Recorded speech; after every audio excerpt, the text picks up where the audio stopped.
Hey, peace and blessings, family. It's Nero here. In this video today, I want to talk to y'all about the water and earth elements in astrology. And with that being said, let's get right into it. So, with the water and earth polarity, we know our water signs are Taurus, Virgo, We know our earth signs are Pisces, Cancer, Scorpio. Sorry about that. And our earth signs are Taurus, Virgo, Capricorn.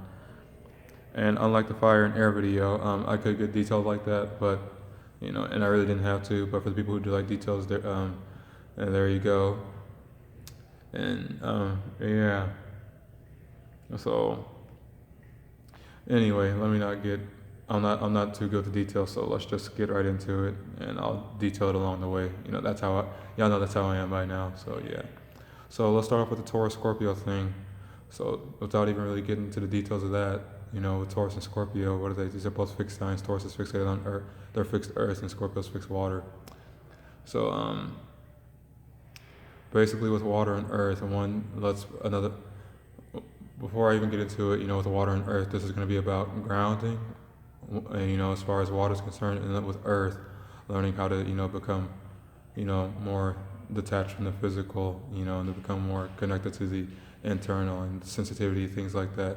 Earth is like air, deals more so with logical and making sense, but it's more so physical, where air is mental, but they both deal with things, but ultimately they both deal with,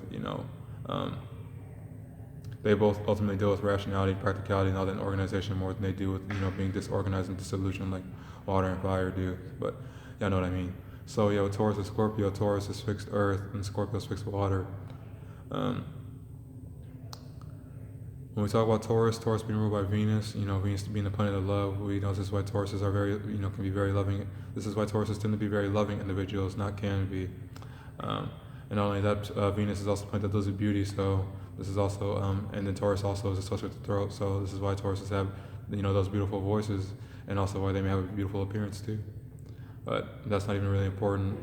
That's more so when we talk about like the zodiac sign Taurus video, so shit happens.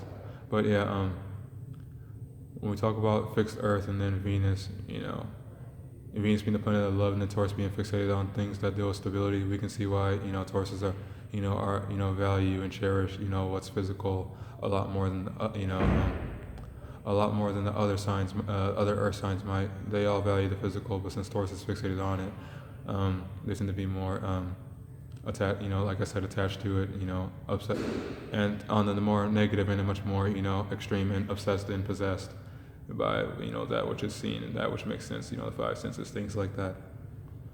And so this is where Scorpio comes in to teach them how, teach them depth and to let go of the physical and understand, the importance of, letting go and detaching and becoming more connected with what, the real values, which is more so on the inside. And then we talk about Scorpio, y'all get it. And then we talk about Scorpio being fixed water. They're fixated on things to do with the emotions and feelings, the unconscious, subconscious things. Not to mention they're ruled by Pluto, a planet that deals with, getting to the root cause of things, mainly from mainly psychologically speaking. And that's why I call Pluto the detective. And Scorpio, this is why Scorpio is like they're the more piercing and more, they're the more piercing, more psychological sign in the zodiac because of, the influence that they get from Pluto. And yeah, so, and with that happening, since they're fixated on things dealing with the water, where Taurus comes in to help out Scorpio, they're like, you gotta learn how to become more stable, more grounded, and to become, more logical and rational when it comes to your approach, dealing with the emotions and feelings rather than being, in the experiences where, you might have fixed feelings towards somebody or something, but, and this is all about discernment anyway. That's what you guys gotta know that when we're talking about like duality, polarity, and all that. It comes down to discernment, not being like, oh, so I'm more logical, I gotta sacrifice my, logic for my sensitivity, and oh, I'm more sensitive, I gotta sacrifice my sensitivity for my logic. Anybody who watches my channel is in the abstract thinking and all that, I know what I'm talking about. It's never about sacrificing one for the other, but more so about learning which one is more important to use and more valuable to use in every situation that you experience. So, yeah. But with Scorpio, Taurus will come in and be like, yeah, you gotta learn how to become more practical and stable when it comes to your, when it comes to the feelings that you may have towards people, places, and things. Y'all know what I mean.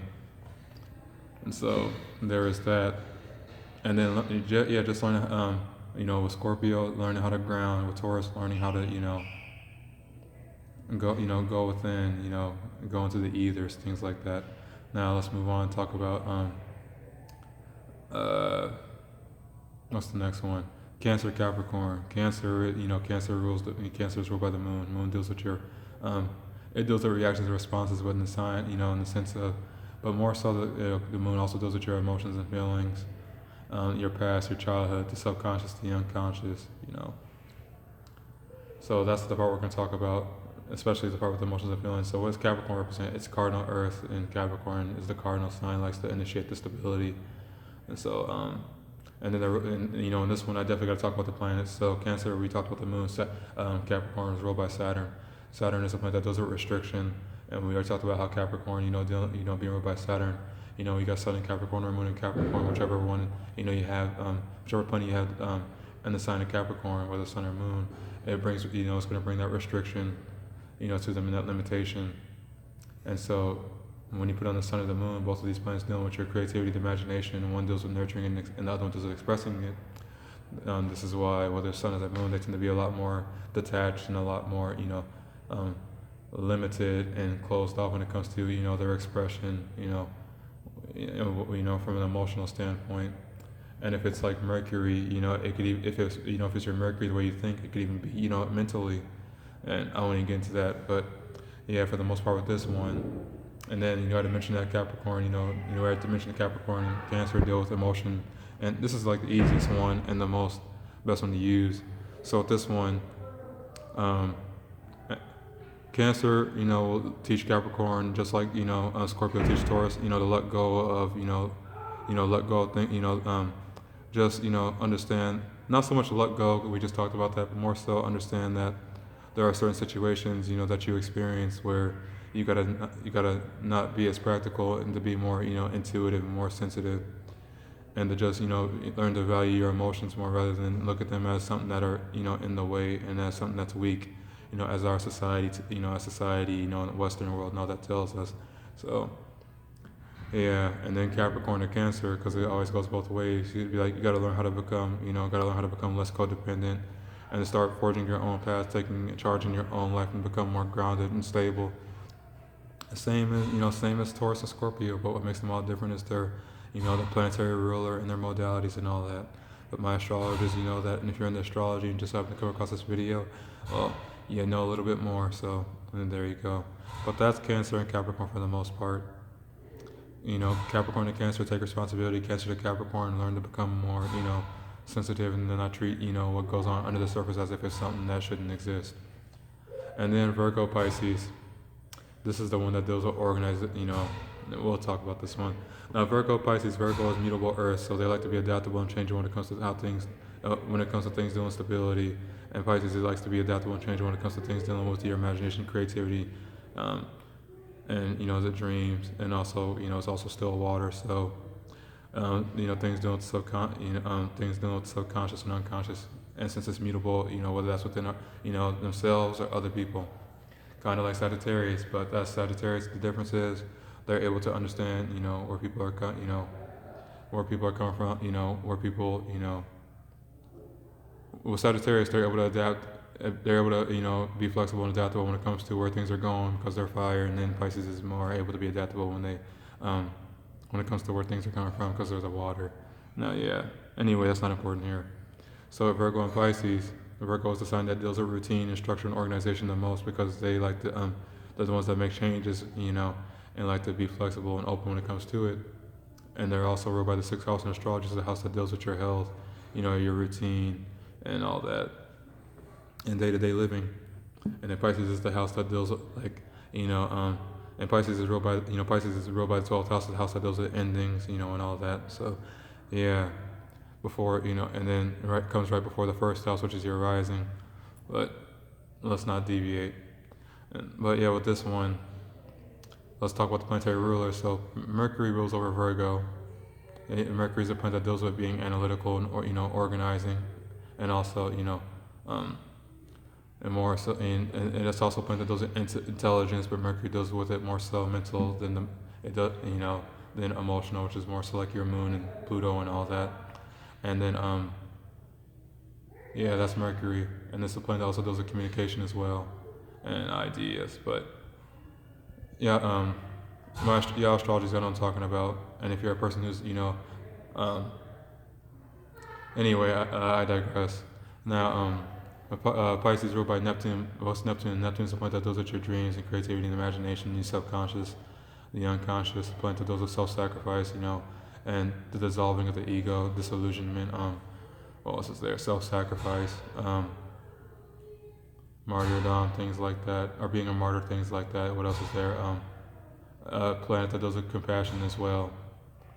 But let's talk about Mercury, and Mercury and Neptune. Mercury, the planet of organization, details, and analysis, and then Pisces, the planet of dissolution. So you already see where this is going if you've been paying. If you understood what I was saying when I was talking about Taurus and Scorpio, Cancer and Capricorn, you can kind of see where Virgo and Pisces is already going. So, and then Virgo is also like the neat freak, because of the rulership from Mercury too, and already being mutable Earth. But with Pisces and Virgo, what Pisces can tell, Pisces can tell to the Virgo is what's the one for? With Pisces and Virgo, Pisces will will be able to help out Virgos in the sense of, hey, I understand you like to keep things organized and be attached to routine and all that, but at the same time, you gotta understand that in some cases you gotta let go of like that need to control and keep things structured and organized and stable, and to become more and to become more in touch with what's going on inside rather than how things appear to be. Same as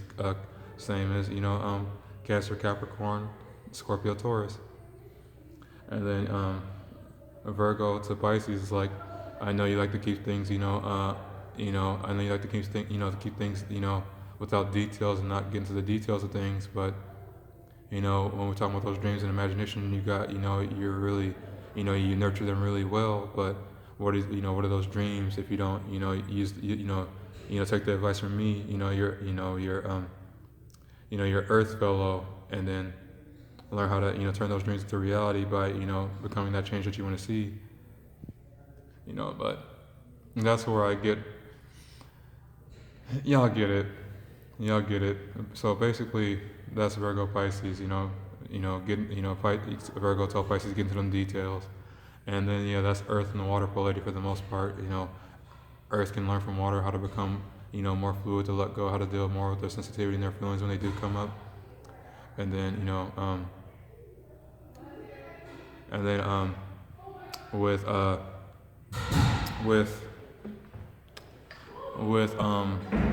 water to earth. No, I already did water to earth, but earth to water. Earth can earth signs, earth dominance, earth people can can help water people understand how to become more practical when it comes to their dreams. Their creativity and imagination, their feelings, things like that, etc. Turn dreams into reality, and then learn how to with earth to water, it's learning to turn dreams into reality. And then with